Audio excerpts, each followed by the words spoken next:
건강하셨습니까? 예. 조금 더우셔요? 더우시면 에어컨 켜셔도 됩니다.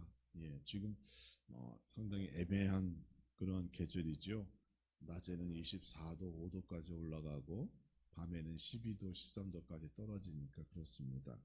더우시면 선풍기도 켜시고 에어컨도 좀 켜시고 하셔서 최적의 상태에서 하나님께 예배 잘 드리시기를 주님의 이름으로 축복합니다. 건강이 중요합니다.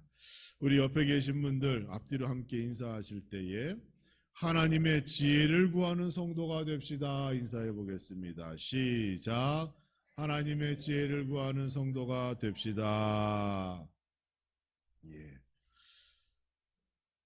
이번 주부터 몇 주 동안 지혜를 구하는 자라는 큰 제목을 가지고 그날 작은 소 제목으로 말씀을 나누는 시간 같습니다. 오늘은 하나님을 경외하라 라는 말씀으로 은혜를 나누고자 합니다.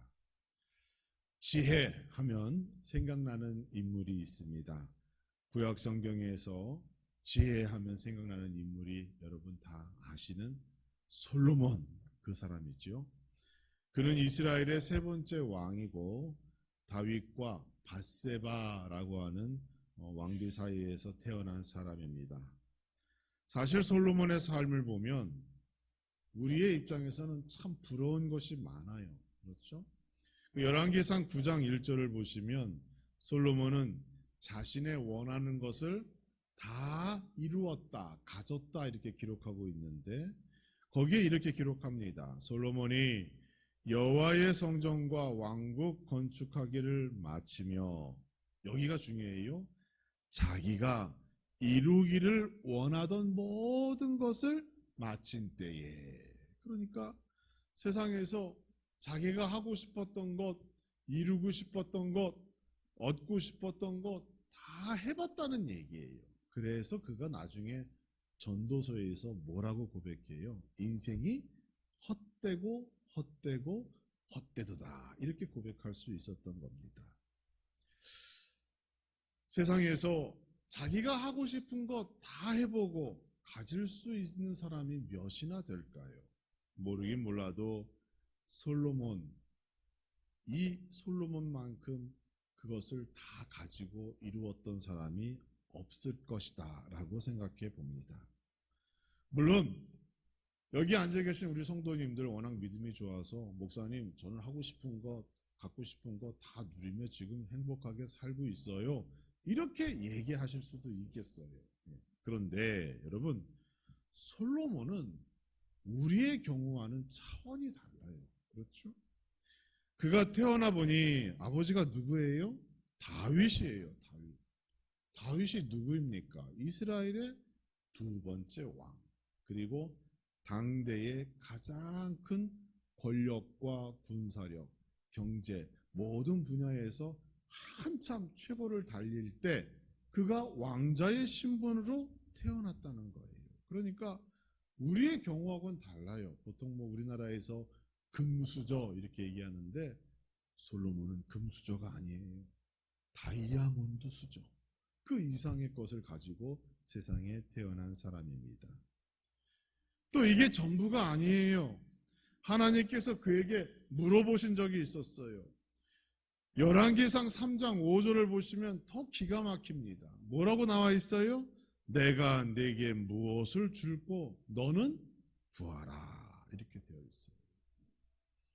아버지가 왕이고 가장 잘 살 때 태어난 왕자고 얼마나 가진 것, 누린 것, 또 자기의 모든 것들이 다 한 번에 해결되는 그런 환경 속에서 성장했으니까. 그런데 하나님께서 거기에 대하여 물으셨어요. 내가 내게 무엇을 줄고 너는 구하라.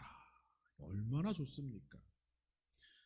우리 하나님은 공평한 하나님이라고 배웠는데 그렇지 않은 것 같아요. 하나님께서는 저에게 한 번도 너는 구하라 이렇게 말씀하신 적이 없어요. 여러분도 그러시죠? 그렇게 기도하고 있는데 한 번도 그렇게 응답하신 적이 없어요. 만약 하나님께서 여러분에게 같은 질문을 하신다면 여러분 과연 무엇을 구하겠습니까? 어느 분이 꿈속에서 생전에 그렇게 자신을 사랑하시던 할머니를 만났다고 그래요. 그래서 꿈 얘기를 막 해요. 그러니까 옆에서 듣던 분이 아유 좋으셨겠어요. 할머니도 만나고 꿈에서. 그런데 아쉬워하더랍니다. 왜 아쉬워했는지 아세요? 할머니가 그냥 가셨대요. 로또 복권이라도 좀 이렇게 알려주고 가셔야 되는데 생전에는 그렇게 나를 사랑했는데 꿈속에서는 그냥 가시더라 하면서 아쉬웠다고 합니다. 하나님께서 여러분에게 내가 내게 무엇을 줄고 구하라 라고 하시면 여러분 로또 복권 구해 보시겠어요? 그렇지 않죠. 솔로몬은 구한 것도 남달랐어요. 그러니까 여러분 하나님의 복을 받는 사람은 분명히 이유가 있습니다. 우리가 그 이유를 알아야 돼요. 솔로몬이 구한 것은 무엇인가요? 솔로몬은 레브샤마라는 걸 구했어요. 직역하면 듣는 마음을 구했던 겁니다. 우리는 솔로몬이 하나님께 지혜를 구했다라고 배웠어요. 지혜를 구했기 때문에 솔로몬은 세상에 모르는 것이 없었고 그 지혜를 통하여 남들보다 더 큰 성공을 이룰 수 있었을 것이다 라고 생각합니다. 그런데 그렇지 않아요.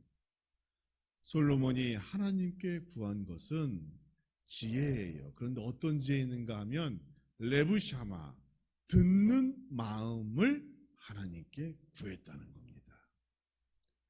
솔로몬이 생각한 지혜와 오늘날 우리가 생각하는 지혜의 가치가 다른 겁니다. 솔로몬이 생각한 지혜는 하나님의 마음을 흡족해 하는 지혜였고 오늘날 우리가 추구하는 지혜는 나 자신을 만족해 하는 지혜예요. 그러니까 지혜의 가치가 다를 수밖에 없는 것이죠. 솔로몬은 어린 나이에 왕이 되었습니다. 자신이 이 큰 나라를 어떻게 운영할까 날마다 염려하며 걱정하며 기도하는 사람이었어요.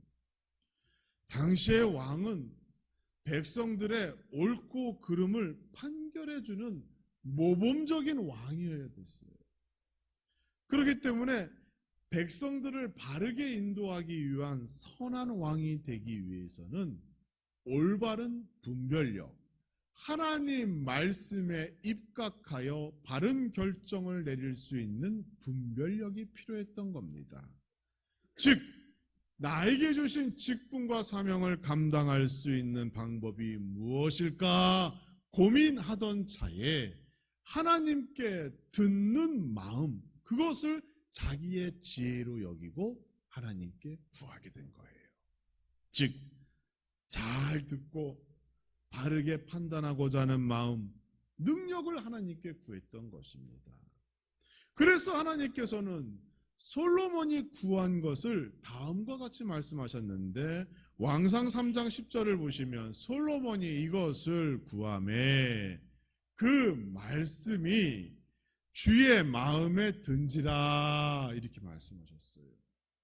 하나님이 들으실 때 솔로몬이 구한 게 마음에 들었어요. 그래서 연이어 말씀하시기를 뭐라고 얘기하시는가 하면 열왕기상 3장 13절에 내가 구하지 아니한 부귀와 영광도 내게 주노니 내 평생의 왕들 중에 너와 같은 자가 없을 것이라. 하나님께서 솔로몬이 구한 것 그 이상의 것을 덤으로 얹혀서 허락하여 주신 겁니다. 우리는 여기서 깨달을 것이 있습니다. 하나님께 지혜를 구하면 하나님의 축복은 덤으로 따라온다라는 사실을 기억해야 합니다. 세상은 성공하기 위한 지혜, 쉽게 돈 많이 벌기 위한 지혜를 구하고 있으나 아무리 물질을 초월해서 사는 사람도 자신의 안위와 안정을 위하여 열심히 일하고 수고하는 것, 그게 인간의 본성입니다. 그러나 성경은 지혜를 향한 그 가치가 이와 같이 다르다는 것 우리에게 말씀해 주고 있는 겁니다. 솔로몬이 구한 지혜, 듣는 마음, 과연 이게 뭘까요? 구체적으로 무엇을 말하고 있을까요? 여기에 대한 답은 오늘 우리가 읽은 구약성경 잠언을 읽어보면 지혜가 무엇인지를 발견할 수가 있습니다. 하나님께서 세상을 창조하셨습니다. 아멘이지요? 우리는 하나님의 피조물이에요. 하나님께서 지으신 그러한 존재입니다. 하나님께서 창조하신 세상에는 하나님께서 정하신 법과 질서라는 것이 있습니다. 여러분, 이게 아주 중요합니다. 특히 질서라는 것이 중요해요. 사람과 사이에 질서가 있고 자연과 환경에도 그 나름대로의 질서가 있기 때문에 충돌 없이 잘 운행되어지는 거예요. 그렇죠? 대한민국이 좋은 나라라고 하는 것 중에 하나가 뭡니까? 사계절이 있다라고 얘기하잖아요. 이게 어떻게 충돌 없이 잘 운행이 됩니까? 그렇죠? 음력달력을 보면 거기에 나와 있는 절기에 따라 비가 내리고 이슬이 내리고 그런 것들이 어떻게 이렇게 딱딱 맞아서 돌아갈 수 있을까? 그게 하나님이 정하신 질서 때문에 그렇습니다.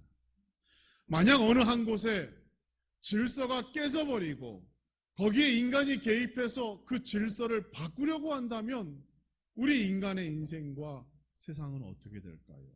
어지러워질 수밖에 없고 혼란이 오는 것이고 거기서부터 죄의 문제가 시작되는 겁니다. 미국을 대표하는 고전소설 두 가지가 있습니다. 그러니까 미국에서 태어난 사람은 학생 때 이 책을 꼭 읽어보는데 두 가지라는 책이 있어요. 여러분 아시는 책이에요. 첫째는 모비딕이라는 소설이에요. 여러분 아시죠? 큰 고래를 바다에 나가서 잡는 그 과정과 그 환란을 소설로 얘기한 게 이제 모비딕이라고 하는 소설이고, 다른 하나는 위대한 개츠비라고 하는 소설이 있습니다. 모비딕은 뭐 바다에서 큰 고래를 잡는 그런 이야기니까 여러분 아실 거고, 이 모비딕, 보통 우리는 위대한 개츠비라고 하는 이 주인공 로맨스 소설이에요. 내용은 대충 그렇습니다. 이 개츠비라고 하는 인물이 큰 성공을 이루어요. 그리고 고향으로 돌아오게 되면 자기가 예전에 사랑하던 여인을 그리워합니다. 그런데 그 여인은 이미 다른 남자와 결혼을 했어요. 그런데 이 개츠비가 그 여인을 사랑했던 그 마음을 버리지 못하고 그 여인에게 집착하고 또 사랑하고 그 주위를 맴돌고 그러면서 자신의 어떤 그런 사랑을 표현하는 소설이 그 위대한 개츠비라고 하는 소설이에요. 그런데 종말이 해피엔딩이 아닙니다. 친구의 총에 의하여 이 개츠비가 총에 맞아 사망하는 것, 살해당하는 거죠. 그래서 비극적인 이제 끝으로 이야기가 마무리되어지는 책입니다. 그런데 내용을 보면 불륜 소설과 가까워요. 우리가 볼 땐 그렇습니다. 또 성경적인 의미에서도 그렇죠. 그런데 거기에서 표현하는 그 문장 하나하나의 표현이 아름답게 되어져 있기 때문에 미국에서는 필독서라고 이렇게 알려져 있습니다.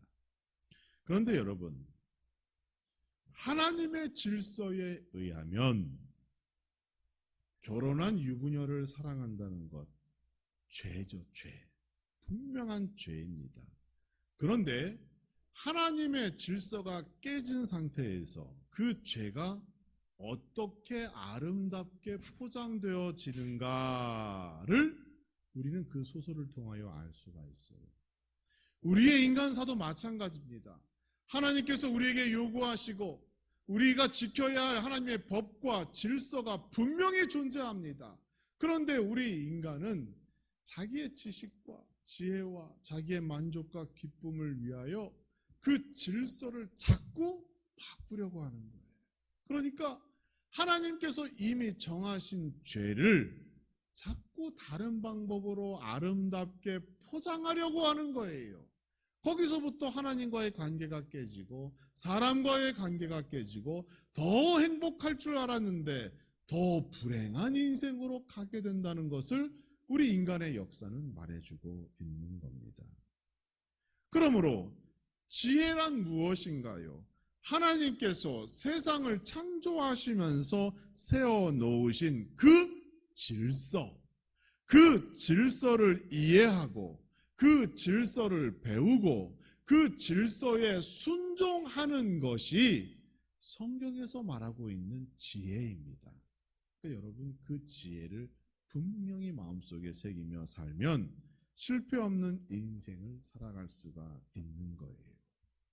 더 쉽게 말한다면 하나님께서 여러분을 세상에 만드실 때 계획하시고 이미 정하신 그 뜻대로 질서대로 살아가는 방법을 아는 것, 그게 지혜인 것이에요.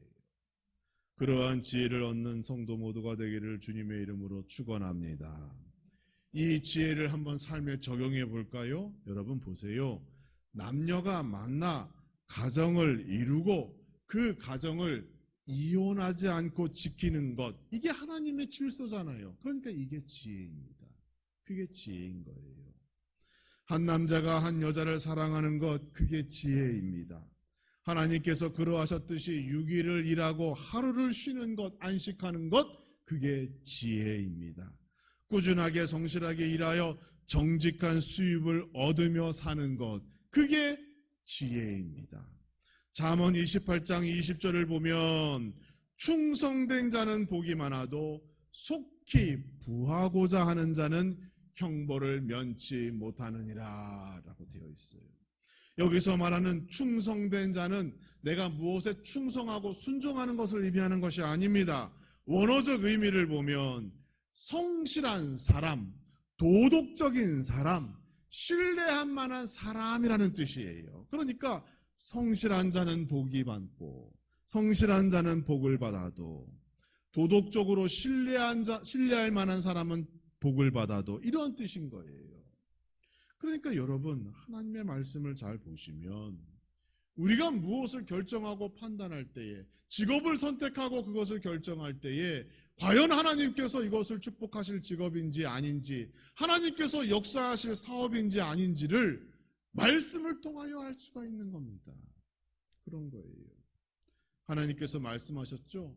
속히 돈을 벌고자 하는 자는 형벌을 면할 수가 없다라는 거예요. 심판을 면할 수 없다라는 거예요.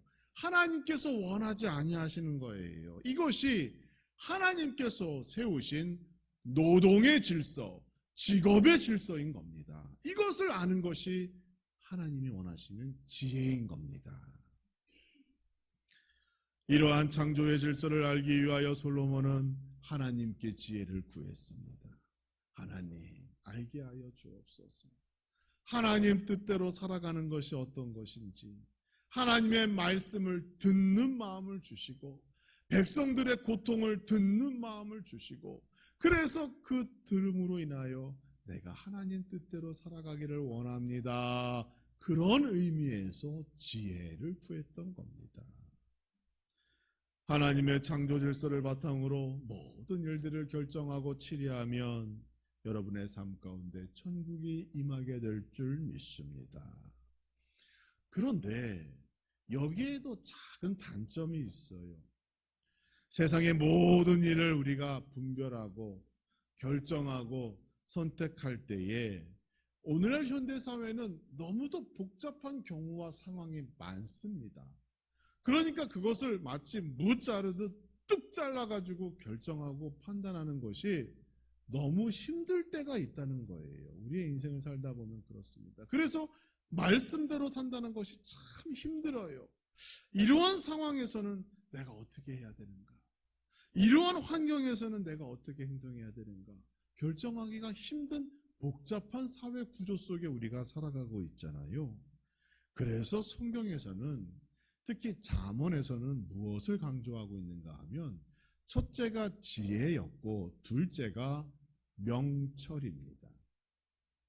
애매하고 모호한 상황을 만나게 되었을 때 무엇이 하나님이 원하시는 길이고 무엇이 하나님이 원하시는 뜻인가, 그것을 결정하는 것, 최선의 선택을 할 때 우리에게 필요한 것이 바로 명철인 거예요. 그 지혜와 명철이 내 안에 있으면 죄인된 인간인 우리가 거룩하신 하나님의 뜻에 그나마 가까이 접근하며 살아갈 수 있는 기회가 더 많이 생겨지는 겁니다.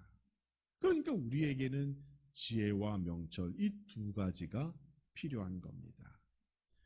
여러분의 삶 속에 항상 지혜와 명철이 충만해서 하나님이 원하시는 그 복된 길을 가기에 부족함이 없는 여러분 되시기를 주님의 이름으로 축원합니다. 이처럼 지혜는 하나님의 창조 사역과 그 질서와 관련이 있습니다. 따라서 지혜는 하나님을 알아가는 그 과정이다라고 이해할 수 있겠어요. 하나님과 좋은 관계를 맺어야 지혜를 얻을 수 있다는 것은 너무도 당연하지요. 하나님과의 관계가 나쁜 상태에서는 자신의 몸은 세상 가운데 던져져 있는데 나는 하나님과 정작 멀어져 있으면서 하나님 나에게 지혜를 주세요라고 구하는 것이 잘못된 겁니다. 그러니까 우리가 정말로 지혜를 얻고 하나님의 약속된 복을 얻기 위해서는 하나님께 가까이 가고 하나님과 좋은 관계를 맺어야 하고 하나님 예수 그리스도께 딱 붙어 있어야 하는 거예요. 그래서 솔로몬은 자신이 할 수 있는 능력 안에서 하나님과의 관계를 바로 올바르게 세우기 위하여 한 일이 바로 예루살렘 성전 건축이었던 겁니다. 다윗의 소망이기도 했으나 솔로몬은 예루살렘 성전을 건축함으로 하나님과의 관계를 예배를 통하여 회복하기를 원했던 겁니다. 그러니까 솔로몬이 지혜로운 사람이죠. 여러분, 하나님과의 좋은 관계를 맺고 예수 그리스도와 좋은 관계를 맺기 위하여 가장 첫 번째가 뭐예요? 예배 잘 드리는 겁니다.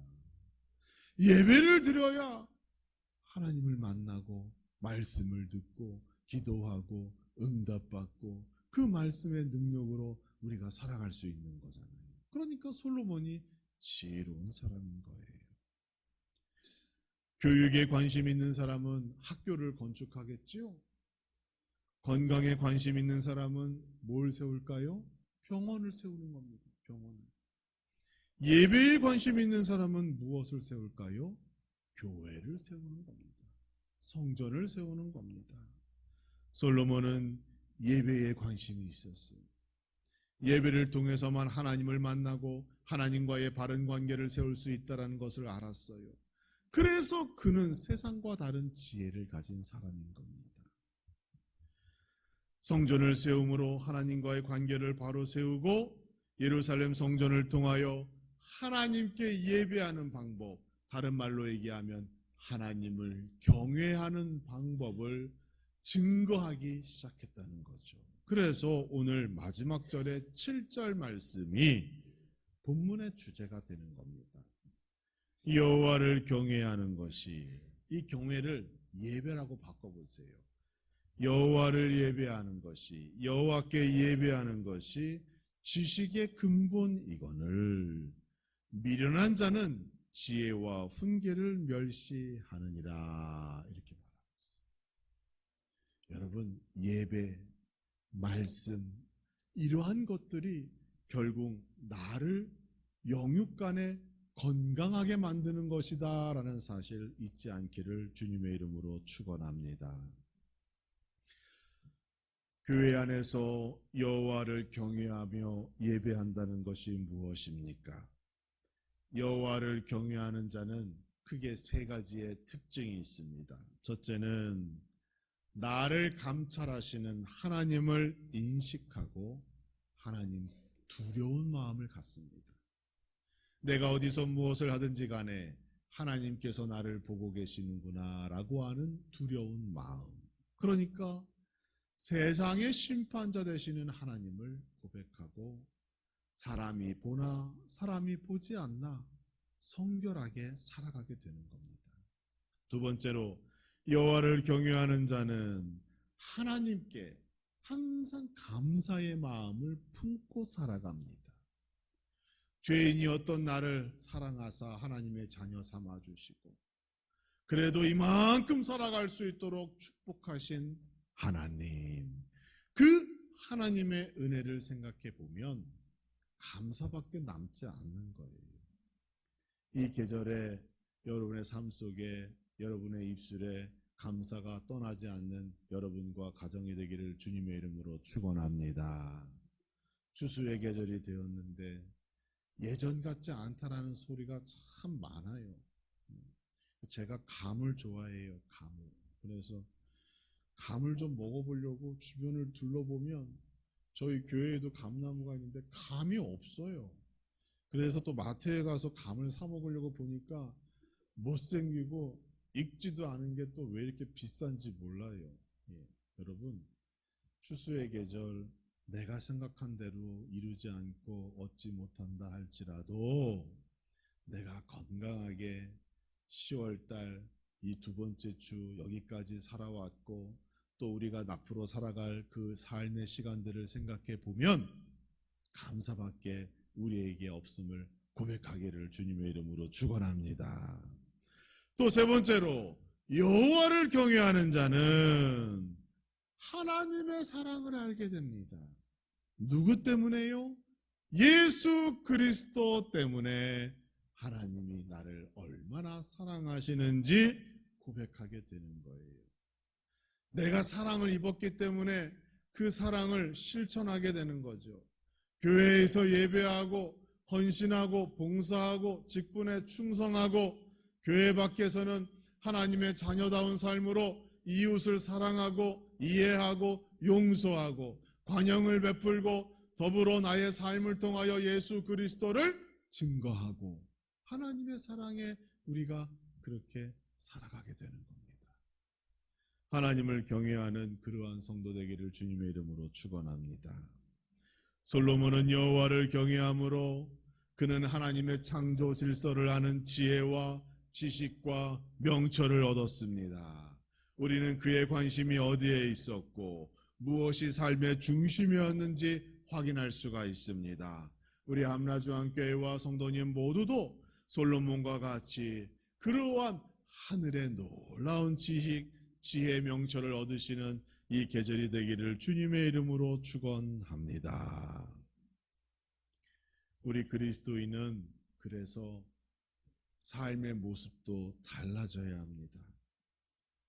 토요일 저녁이 되면 저기 익산 시내에 나가면 길게 줄 서 있는 가게가 하나 있어요. 여러분 아시죠? 예. 로또 명당 1등 17번 뭐 이렇게 써 있는 집에 사람들이 5시만 되면 길게 줄을 섭니다. 우리 그리스도인은 토요일 날 관심이 거기에 있으면 안 돼요. 다음 날 하나님께 드릴 예배를 준비하고, 그렇죠? 또한 가정에서 정성스럽게 하나님께 드릴 예물도 준비하고, 또 하나님 앞에 나아오기 전 토요일 밤 잠자리에 들기 전에 내가 한 주간에 지었던 그러한 삶 속에서 나도 모르게 저질렀던 실수와 잘못과 허물과 그리고 구체적인 죄의 제목과 혹 내가 잊고 있는 죄까지도 하나님께 고백하시고 회개함으로 성결한 그러한 상태에서 주일 아침을 맞이해야 합니다. 우리는 이렇게 달라져야 하는 거예요. 사랑하는 성도 여러분, 이 계절에 지혜와 명철을 구하는 성도가 되기를 주님의 이름으로 축원합니다. 하나님을 경외하는 가정이 되기를 주님의 이름으로 축원합니다. 하나님을 경외하면 그리스도의 말씀에 순종은 저절로 이어지게 되고 하나님 말씀에 순종하기 때문에 순종하는 자에게 주어지는 약속된 축복의 증거도 자연적으로 여러분의 삶 가운데 나타나게 될 줄 믿습니다. 하나님을 경외함으로 감사와 기쁨이 넘치는 교회, 하나님의 사랑과 순종의 열매가 풍성한 여러분의 가정과 이 가을이 되어지기를 주님의 이름으로 축복합니다.